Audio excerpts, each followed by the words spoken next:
welcome to the studio. Thanks for having me, Brian. Okay, well, we just put up this first little slide because it's a good introduction. So, Bali, you've come to join us. You've been very active and indeed live up in the Coventry area. Yeah. And we're going to be having a talk about a little bit about you, what you've been up to, and the fact that we've now got yet more groups who are beginning to investigate what's happening in the courts, common law, and what we can do about it. And there's a picture here of a recent meeting at Truth Juice Coventry. Yes. But basically, I'll go through roughly my journey and where I've gone and how we've come to this photograph here. And just so that people know, the www.uncommon.co.uk, that's actually the website that you're now running. Yes, it's actually Uncommon Law, or one word, then .co.uk. But yeah, this is really the end of my journey, nearly. But originally, how it all started was I'm a plain educated guy. I've led quite a boring life, an honest life, hard-working life. And that makes you a huge threat to the government. sorry to interject there. Yeah, okay. I don't think I'm on any list. Well, I might be now, but certainly I wasn't before. I've lived a very plain life. My ancestry is in farming, so when my father had the opportunity to buy a farm in this country, we did. I worked very hard there, enjoyed it, and that's really how life was up until a certain moment in time. I applied for planning permissions for various different things on our farm, and everything was hunky-dory, fine. I used to do them completely myself. I thought it'd be quite fun to try, so I did a couple of planning permissions, including solar panels, farm. Right. And one day, I asked if I could have a caravan on our farm. And they said, well, what's your intention to live in there? And I said, no, actually, I've never slept a day in a caravan. I don't really intend to. However, on the farm, it's just a piece of land. So we don't have any buildings on there, and I live 12 miles away in the neighbouring county. So what I wanted to propose was to have something physically there so I could take my tools. Right. There's nothing worse than trying to plan for 2 days worth of work, and you get there and then, just that drill or that screwdriver's back. And it completely ruins the next few days. So that was the initial idea. They seemed to be okay with that when I went to the council. A couple of years later, I actually got round to it. I bought a caravan and I placed it on the land. And then that's where it all went wrong, really.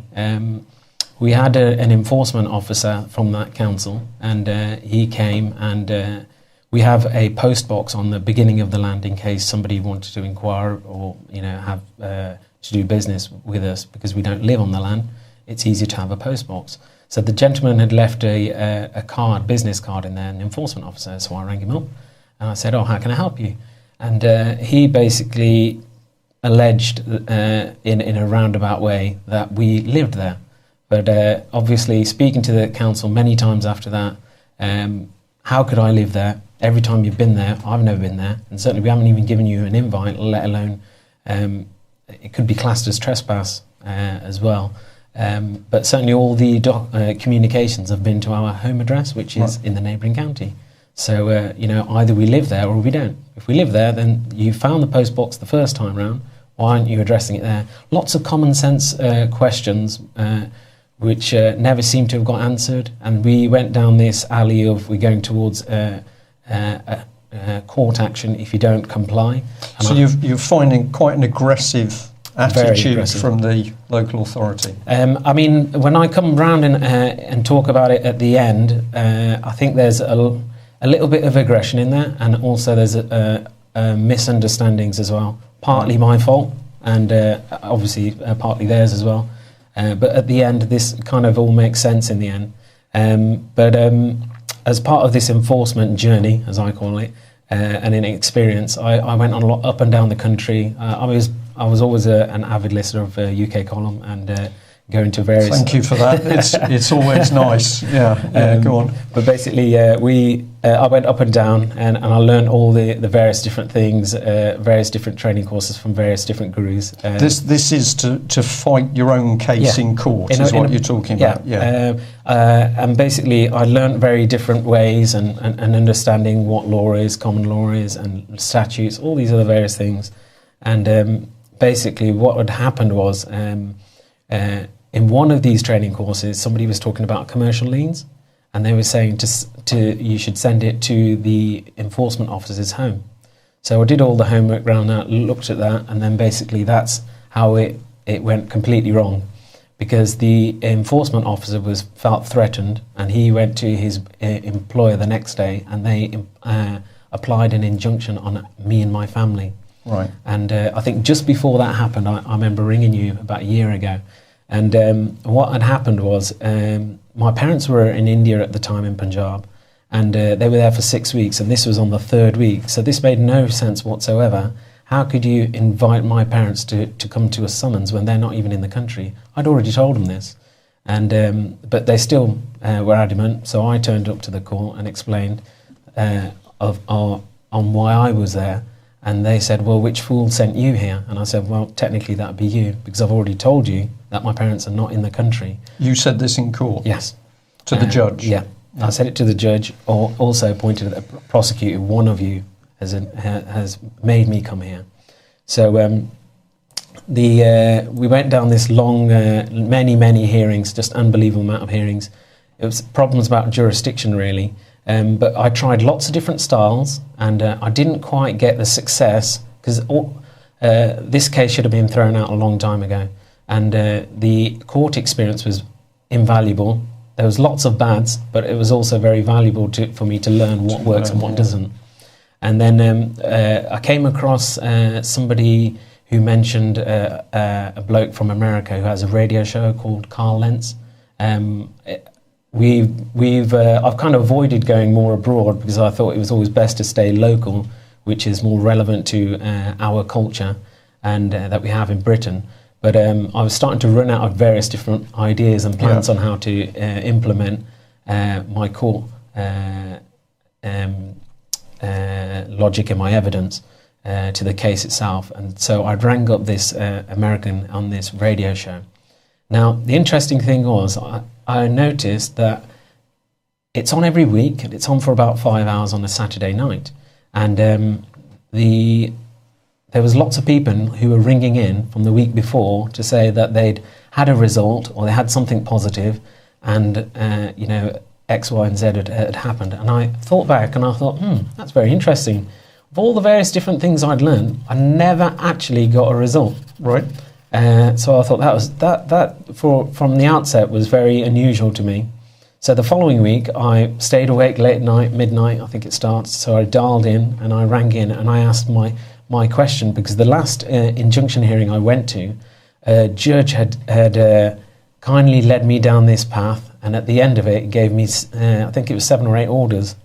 And I was upset by this, because this was where I'd done the most homework, and I tried to regurgitate as much legalese as possible, so surely it should be a done deal. Yeah, so you were self-taught, you've been doing a lot of research, and then you go into court to try it out effectively. Yeah. And you're saying it's not, some of it's working and some not, or I'd say most of it doesn't work. Right. And I'm an educated guy in more than one field, so I felt, rather like the planning permissions, that I could do my homework, and if it was a fair and just world, but I've been watching UK Column for a while, so yeah. But I thought, well, I'll give it the benefit of doubt. And that didn't quite go according to plan. So the first thing I wanted to ask was, when I was on this American talk show, was, these orders, how do I get rid of these orders?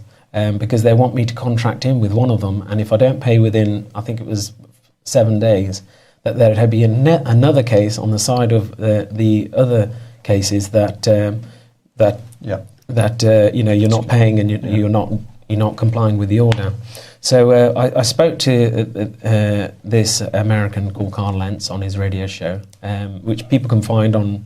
I googled talk shoe. Should we'll just bring this slide up briefly, Mike, just to show who we're talking about now. Here he is.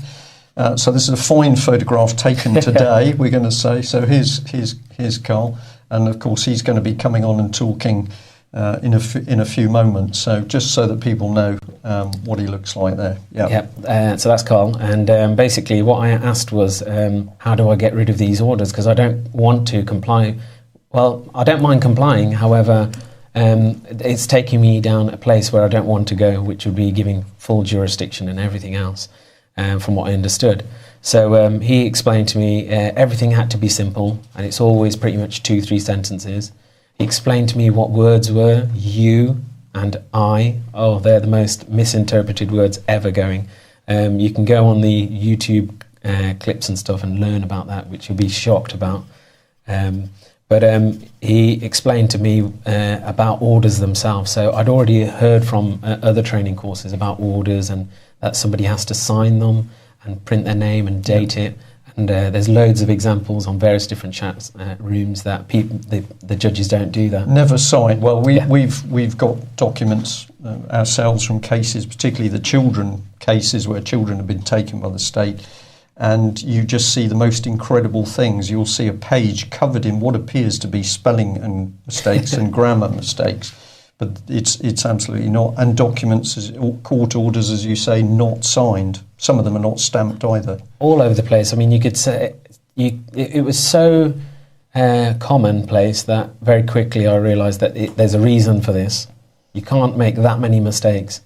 And he explained to me in simple terms the reasoning why and why they wouldn't order it. Because, for example, he explained to me that only a man can make an order to another man, which I thought, okay, that's very simple, that makes sense. So when you say a judge is going to make an order, a judge is a fiction. How can a piece of paper make anybody do anything? Well, they can't, because it's a piece of paper. That's 2-dimensional, you're 3-dimensional. So it's very simple kind of things like that. So, I mean, his style itself, he'll explain to himself, but it's very passive compliance. So it's very difficult to get controversy from that, which lawyers love. Basically, I just wrote to the court to say, this piece of paper you've given me looks like an order, but it just doesn't quite look like an order. It's almost like an order. The only thing is if a man is the only one who can give another man an order, would you mind sending it back to me, signed and dated, and I'll be happy to carry out your order. And that was it. That was the last I ever heard of the orders. So what's happened with your case then that you've gone through? Because it did end up with your parents being brought into court and... Yeah, I mean, it's all the stressful experience that goes with that.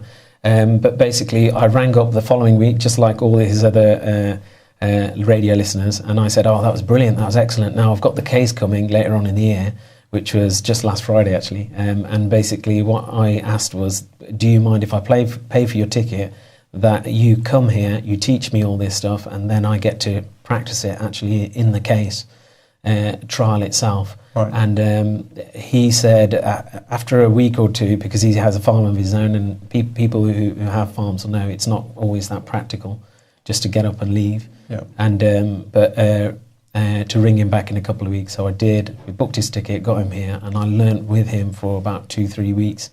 And then we got to practice it in the actual court itself. Now, there was some ups and downs in that. So the plus side of all this entire journey was he's opened up a website here, which was the uncommon with a K, law.co.uk.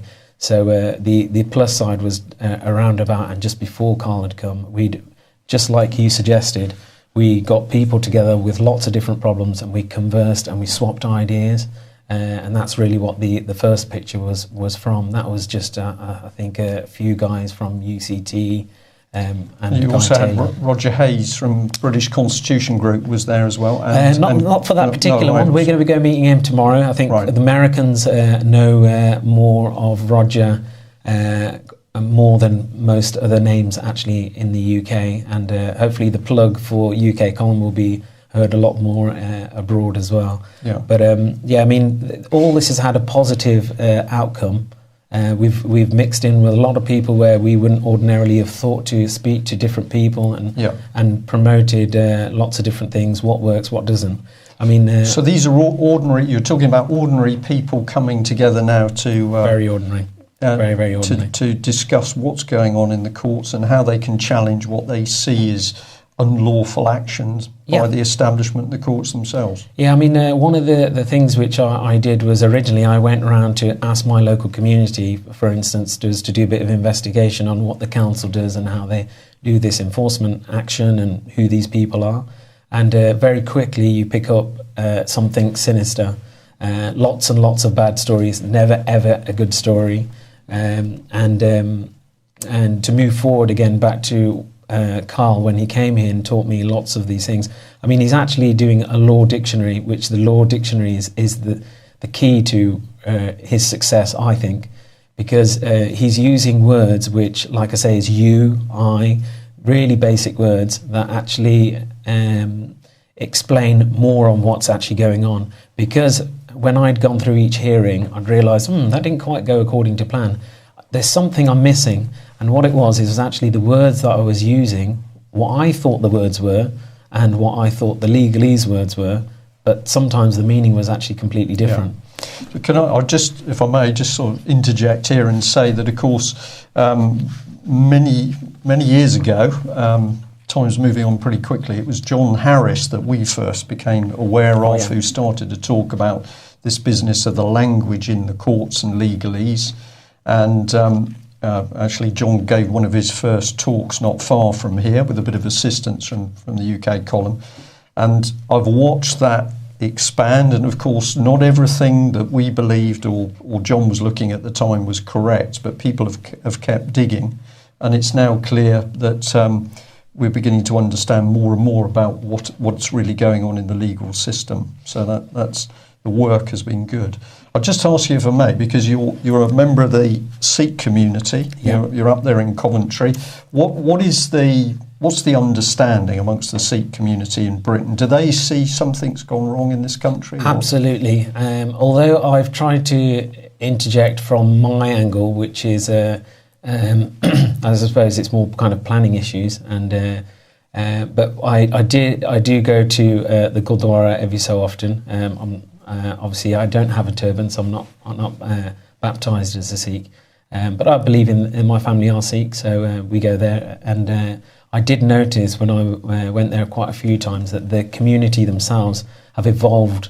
And also there's people doing meetings which are highlighting grooming and various other things that their children should be wary of. But also they're also making these accessible and meetings for parents as well as the children, right? Of people of different languages. So there's enough concern at the moment that the Sikh community is, in a very simple way, starting to say we need to talk about what's happening. Yep. I mean, they do it in their own format, and they do it in English and Punjabi.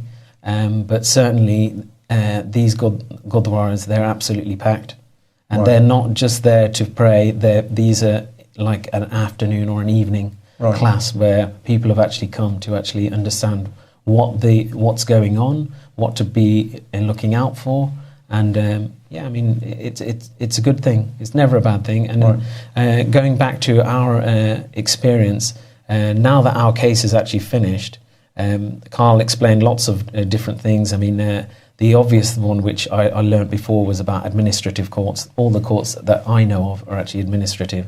Which I knew already, but there was a huge thing which he explained about, which I'm sure he'll explain. It's called the Queen's Bench.